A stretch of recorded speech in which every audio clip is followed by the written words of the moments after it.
بسم الله الرحمن الرحيم اللهم صل على سيدنا ومولانا محمد وآله وصحبه وبارك وسلم أجمعين. Dear viewers, today we discuss rule number 26 to 30 from the 40 rules of love written by Molana Rumi.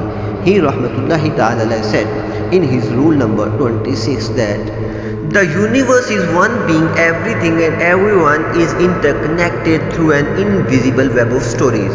Whether we are aware of it or not, we are all in a silent conversation. Do not harm, practice compassion, and do not gossip behind anyone's back. Not even a seemingly innocent remark. The words that come out of our mouths do not vanish but are perpetually stored in infinite space, and they will come back to us in due time. One man's pain will hurt us all.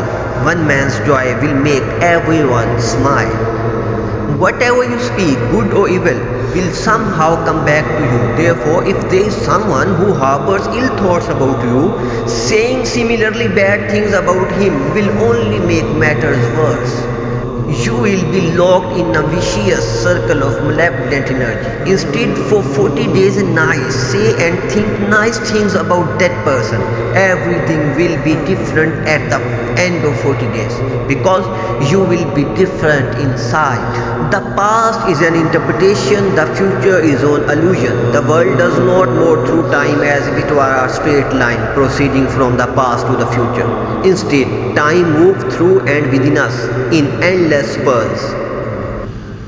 Eternity does not mean infinite time, but simply timelessness. If you want to experience eternal illumination, put the past and the future out of your mind and remain within the present moment. Destiny does not mean that your life has been strictly predetermined. Therefore, to leave everything to the fate and to not actively contribute to the music of the universe is a sign of sheer ignorance.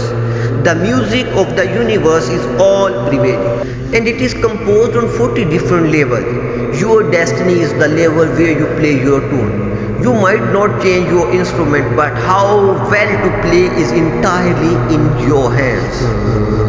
A true Sufi is such that even when he is unjustly accused, attacked and condemned from all sides, he patiently endures, uttering not a sign word about any of his critics. A Sufi never apportions blame.